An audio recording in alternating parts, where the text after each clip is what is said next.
Middle east से south Asia, साला हर तरफ युद्ध बेशुमार।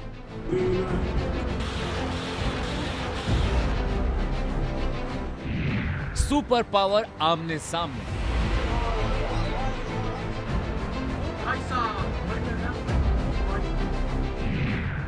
रणनीति में हर देश तैयार। जंग में कौन बादशाह?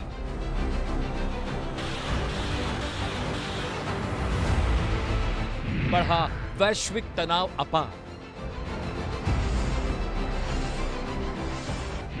दुनिया का नक्शा बदलेगा इस बार।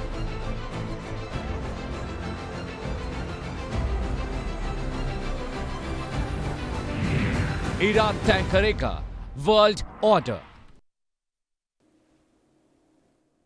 तो चलिए शुरू करते हैं आंकड़े हमारे फैसला आपका। मिडिल ईस्ट से लेकर साउथ एशिया तक हालात सामान्य नहीं हैं। एक तरफ ईरान और इजराइल के बीच सीधा टकराव बढ़ रहा है, तो दूसरी तरफ अमेरिका खुलकर इजराइल के साथ खड़ा हुआ है। और ये सिर्फ दो देशों की लड़ाई नहीं है, बल्कि ताकत, प्रभाव और दबदबे की जंग है। अब सवाल यह है कि क्या यह संघर्ष पूरे मिडिल ईस्ट को अस्थिर कर देगा? इसी के साथ साउथ एशिया का मोर्चा भी शांत नहीं है। पाकिस्तान और अफगानिस्तान के बीच बढ़ता तनाव क्षेत्रीय सुरक्षा के लिए एक बड़ी चुनौती बनता जा रहा है। अफगान जमीन पहले से ही महाशक्तियों की रणनीतिक जंग का केंद्र बन रही और आज फिर वही जमीन वैश्विक समीकरणों के बीच खड़ी दिखाई दे रही है। तेल की राजनीति, परमाणु शक्ति का संतुलन और सैन्य संगठनों ने, नई लाइनों ने, ये सब मिलकर एक बड़े बदलाव की तरफ इशारा कर रहे हैं। क्या दुनिया दो ध्रुवों में बंटने जा रही है? क्या सुपर पावर की कुर्सी पर बैठने की होड़ तेज हो गई है? आज की चर्चा में हम ये समझेंगे कि ये सिर्फ सीमाओं की जंग नहीं, बल्कि प्रभाव की लड़ाई है। क्या इस पूरे घटनाक्रम में ईरान की भूमिका निर्णायक साबित होगी और क्या सच में ईरान का ये युद्ध तय करेगा दुनिया का नया समीकरण? आज हम आपको बताने वाले हैं इन तमाम पहलुओं की वो चीजें जिनको आप जानना चाहेंगे, क्योंकि तमाम सारी चीजों के बीच तेहरान में तांडव हो रहा है। तेल अबीब में वार वाशिंगटन की रणनीति है और काबुल में भी हुंकार मची हुई है। बारूद की जंग चारों तरफ देखी जा रही है। तमाम बातों के साथ साथ जो ताकत है सरकार की, वो अपने हाथ से भविष्य लिखने की कोशिश हो रही है। ईरान हो या फिर पाकिस्तान, हर तरफ वॉर ही वॉर है, युद्ध ही युद्ध है। यानी कि हर तरफ इस तरह के समीकरण दिखाई दे रहे हैं और ये वो समीकरण है जो बताते हैं कि आगे क्या होने वाला है। सबसे पहले बात कर लेते हैं ईरान में ताज़ा हालत अब क्या होने वाले हैं, क्योंकि वहीं पाकिस्तान के रक्षा मंत्री ने भी चिंता जताते हुए कहा है कि ईरान पर चल रहा युद्ध पाकिस्तान की सुरक्षा के लिए खतरा पैदा कर रहा है। क्या खतरा पैदा कर रहा है ये भी आपको बता देता हूं, क्योंकि ईरान में 4 दिन में 787 लोगों की मौत हो चुकी है। 787 लोगों की मौत हो चुकी है। 153 शहरों को निशाना बनाया गया है और कुल 504 जगहों पर 1039 हमले किए गए हैं। लेबनान में हिजबुल्लाह की सैन्य गतिविधियों पर बैन लग चुका है। इजराइल के पेटाहा टिकवा शहर पर ईरान का मिसाइल अटैक हुआ है। ईरान ने अमेरिकी बेस पर करीब 20 ड्रोन दागे हैं, 3 मिसाइल्स भी दागी हैं। पाकिस्तान के रक्षा मंत्री अब कह रहे हैं कि ईरान जंग पाकिस्तान के लिए खतरा बन गई है। ईरान इजराइल जंग से चीनी रिफाइनरी ने काम बंद कर दिया है। लेबनान में 30,000 लोग घर छोड़कर राहत शिविरों में चले गए हैं। राहत शिविरों में इसलिए चले गए हैं क्योंकि उन्हें ये पता है कि कभी भी कोई उड़ता हुआ ड्रोन या उड़ती हुई मिसाइल उनकी जिंदगी के लिए खतरा बन सकता है। अब शुरू से पूरी कहानी को समझ लेते हैं। 28 फरवरी से लेकर अब तक आखिर हुआ क्या, वो पूरी टाइमलाइन को जानिए, तब आपको समझ में आएगा कि आखिर चल क्या रहा है। क्योंकि तमाम सारी बातों के बीच 28 फरवरी पर जो हुआ, इजराइल और अमेरिका ने ईरान पर बड़े हमले किए। तेहरान के साथ साथ 10 बड़े शहरों में एयर स्ट्राइक की। इसके साथ साथ जो एयर स्ट्राइक की गई उसमें ट्रंप ने ऐलान किया कि खमनेई मारे गए हैं। ईरानी स्टेट मीडिया ने इसकी पुष्टि भी कर दी है। 48 प्लस ईरानी टॉप लीडर्स भी मारे गए। और जब जवाबी हमला हुआ, ईरान ने जब जवाबी हमला हुआ तो क्या हुआ? इजराइल, यूएई और कतर सहित अमेरिकी बेस पर हमला हुआ। लेबनान में हिजबुल्लाह भी जंग में शामिल हो गया। यूएई और सीरिया में सिविलियंस की मौत हुई। दोनों तरफ 1 और 2 मार्च को क्या हुआ? दोनों तरफ से हमले हुए। अमेरिका, इजराइल का 2000 से ज्यादा टारगेट किए गए और ईरान का करीब 50% मिसाइल स्टॉक भी, जो स्टॉक था वो स्टॉक खत्म हो गया है। 9 नेवी जहाज डूब चुके हैं। अमेरिका ने B-2 बॉम्बर से हमला किया है। ईरान में 550 मौत अब तक हो चुकी हैं। 747 के ज्यादा लोग घायल हो चुके हैं। अमेरिका को भी नुकसान हुआ है। पहली बार अमेरिका के 3 सैनिक मारे गए हैं और अमेरिका ने इस बात को स्वीकार कर लिया है। 4 गंभीर बताए जा रहे हैं। कुवैत में फ्रेंडली फाइट हुई थी जिसमें 3 यूएस के फाइटर जेट मारे गए हैं। अब ये फ्रेंडली फाइट हुई है या क्या हुआ पता नहीं है, लेकिन 3 यूएस के जो जेट हैं वो कुवैत ने ही मार गिराए हैं। तमाम तरह की बातें चल रही हैं, घटनाक्रम चल रहा है और यह घटनाक्रम बताता है कि स्थिति कितनी गंभीर होती जा रही है। अब ट्रंप के ताजा बयान से भी जान लेते हैं कि आखिर ईरान पर चल रहे हमलों को लेकर उन्होंने क्या कहा है। एक संकेत दिया है। इस संकेत से सारी चीजें समझिए और बाजार भी उथल पुथल हो गया इस संकेत से। क्योंकि यूएस इजराइल की जो स्थिति बनी हुई है वो यूएस इजराइल की स्थिति है। ट्रंप ने कहा है कि ऑपरेशन शुरुआती तौर पर 4-5 हफ्तों के लिए यह प्लान है। पूरा ये 4-5 हफ्तों का प्लान है। अगर जरूरत पड़ी तो इस अभियान को हम और ज्यादा लंबा खींच सकते हैं। यह स्थिति है। ईरान के हथियार न छोड़ने तक कार्रवाई जारी रहेगी। अमेरिका अपने लक्ष्यों को हासिल करने तक पीछे नहीं हटेगा। यह बात ट्रंप ने कह दी है। उन्होंने कह दिया है कि अब इस अभियान को और बढ़ाया जा सकता है। हमने जो प्लान बनाया है वो करीब 1 महीने का प्लान बनाया है और 1 महीने में हम ईरान को घुटनों पे ला देंगे। लेकिन ईरान घुटनों पर आने के लिए तैयार नहीं है। अब उस फायदे की बात को समझ लीजिए जो ईरान इजराइल की जंग से रूस को हो रहा है। जी हां, क्या अब पुतिन क्या फायदा उठा रहे हैं इसको समझ लीजिए, उनकी बातों को सुन लीजिए, वो क्या फायदा उठा रहे हैं। क्योंकि हर कोई नफे नुकसान का खेल देख रहा है। अमेरिका और पश्चिमी देशों का जो ध्यान बढ़ता है, अमेरिका यूक्रेन से हटकर मिडिल ईस्ट पर फोकस करता है। रूस चाहता है कि पश्चिम एक साथ 2 मोर्चों पर उलझा रहे हैं। तेल और गैस के दाम बढ़ने से रूस मालामाल हो जाएगा। रूस के पास पैसा होगा। आपको याद होगा कि हाल के दिनों में अमेरिका ने कई देशों को दादागिरी दिखाई थी कि आप रूस से ऑयल ना खरीदें, लेकिन अब मजबूरी बन जाएगी। ईरान रूस की जो दोस्ती है वो गहरी है। रूसी हथियारों की जो बिक्री है वो बढ़ सकती है। सबको एयर डिफेंस सिस्टम चाहिए, मिसाइल सिस्टम चाहिए, ड्रोन सस्ता चाहिए और रूस सस्ते और प्रभावी हथियार आसानी से बेच लेगा। इसका मतलब रूस मालामाल होने जा रहा है, रूस का फायदा होने जा रहा है और तमाम सारी चीजें हैं। अब बीच आपको पाकिस्तान लिए चलता हूं। आप कहेंगे पाकिस्तान कहां आ गया, तो गौर से सुन लीजिए पाकिस्तान की तरफ से क्या कुछ आया है। पाकिस्तान को डर लग रहा है। जी हां, पाकिस्तान के राष्ट्रपति को डर लग रहा है। आसिफ अली जरदारी को खतरा सता रहा है कि भारत एक और युद्ध की तैयारी कर रहा है।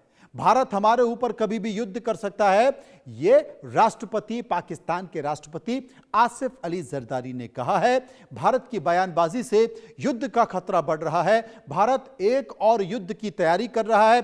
पाकिस्तान अपनी सुरक्षा के लिए तैयार है। युद्ध किसी समस्या का समाधान नहीं है। भारत से बातचीत और कूटनीतिक समाधान के लिए हम तैयार हैं। ये किसने कहा है? ये आसिफ अली जरदारी ने कहा है। ये उनका ताज़ा बयान आया है। जनाब, युद्ध तो ईरान और इजराइल में चल रहा है, ईरान और अमेरिका में चल रहा है, युद्ध तो अफगानिस्तान और पाकिस्तान में चल रहा है, लेकिन भारत कहां से आ गया? अगर पाकिस्तान के राष्ट्रपति कह रहे हैं तो किस बेस पे कह रहे हैं? अगर पाक के राष्ट्रपति की बात की थे तो पाकिस्तान और अफगानिस्तान की भी बात सुन लीजिए। दोनों के बीच युद्ध चल रहा है और इस बीच में जो युद्ध चल रहा है उसकी भी चर्चा कर लेते हैं। पाकिस्तान और अफगानिस्तान में संघर्ष की शुरुआत 22 फरवरी को हुई थी।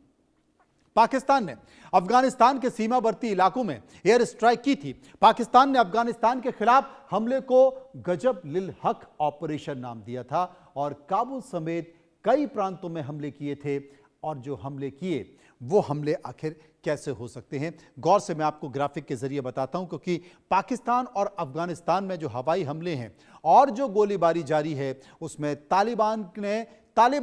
अफगानिस्तान के तालिबान ने नूर खान एयरबेस, गौर से समझिए, नूर खान एयरबेस को तबाह कर दिया है। लड़ाके डुरंड लाइन पर को पार कर गए और पाकिस्तान में जाकर हमला करा है। क्वेटा और खैबर पख्तूनख्वा के सैन्य ठिकानों पर भी हमला किया गया है। पाकिस्तान ने कहा है कि 400 से ज्यादा अफगान लड़ाके हमने मारे हैं, लेकिन अफगानिस्तान कुछ और कह रहा है। अफगानिस्तान कह रहा है कि साहब हमने नूर खान एयरबेस पर हमला कर दिया, उसको तबाह कर दिया, पाकिस्तान के कई सैनिक मारे गए हैं। करीब 32 ऑफिशियल डेटा बता रहा हूं पाकिस्तान का, 32 पाकिस्तानी सैनिक इसमें मारे गए। अब चर्चा कर लेते हैं पाकिस्तान की, और क्योंकि पाकिस्तान अफगानिस्तान के जो दावे हैं, दोनों जंग को लेकर अपने अपने दावे कर रहे हैं। अब यह भी जान लीजिए कि पाकिस्तान का दावा क्या है और तालिबान का दावा क्या है। यह आप समझेंगे तो आपको समझ में आएंगे, क्योंकि दोनों अपने अपने दावे कर रहे हैं, अपनी अपनी बातें कर रहे हैं। लेकिन 415 तालिबान लड़ाके मारे गए हैं, यह बात पाकिस्तान कर रहा है। 500 से 80 से ज्यादा हमने घायल किए हैं, 182 पोस्ट तबाह की हैं, 31 पोस्ट पर कब्जा किया है, 185 टैंक और सैन्य वाहन तबाह किए। पाकिस्तान का दावा। अब तालिबान क्या दावा कर रहा है? तालिबान दावा कर रहा है कि नूर खान एयरबेस पर हमला हमने किया है, क्वेटा में 12वीं कोर का मुख्यालय पर भी हमला किया है और खैबर पख्तूनख्वा के कुछ सैन्य ठिकानों पर भी हमला किया है। लड़ाके डुरंड लाइन पार कर पाकिस्तान में जा घुसे हैं। यह दावा कौन कर रहा है? यह दावा तालिबान कर रहा है। आप सोचिए, लेकिन इन सब के बीच बगराम एयरबेस क्यों जरूरी है? क्योंकि अमेरिका की भी निगाह उस पर टिकी हुई है, क्योंकि ट्रंप के लिए बगराम एयरबेस बहुत अनमोल है, बहुत जरूरी है, और यही वजह है कि ट्रंप उसे कब्जाना चाहते हैं। लेकिन उसी बगराम एयरबेस पर पाकिस्तान ने अटैक किया, लेकिन तालिबान ने उसे खदेड़ दिया।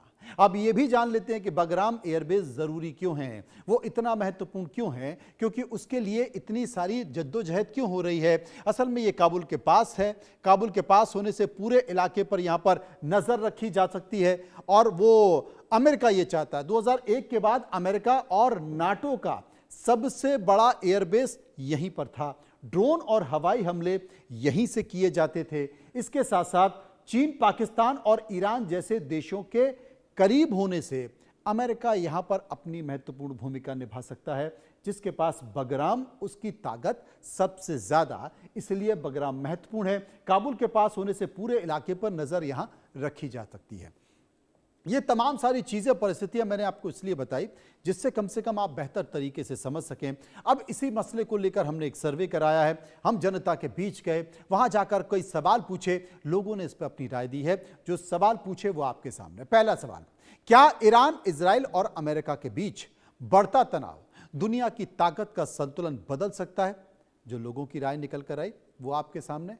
करीब 46% लोगों ने कहा हाँ, दुनिया की दिशा बदल सकती है। 28% ने कहा नहीं, हालात पहले जैसे ही रहेंगे, और 23% ये कह रहे थे थोड़ा बहुत असर पड़ेगा, और 3% इस पर कुछ भी कहना नहीं चाहते थे। सर्वे का एक और सवाल जो हमने लोगों से पूछा, क्या पाकिस्तान और अफगानिस्तान की स्थिति पूरे दक्षिण एशिया में असुरक्षा और तनाव बढ़ा रही है? लोगों की राय निकल कर आई। लोगों की राय, 48% लोगों ने कहा हाँ, खतरा बढ़ रहा है और बढ़ता जा रहा है। 27% बोले स्थिति अभी नियंत्रण में है। 17% लोगों ने कहा सीमित असर हुआ है। 8% बोल रहे थे कुछ नहीं कह सकते कि क्या होगा।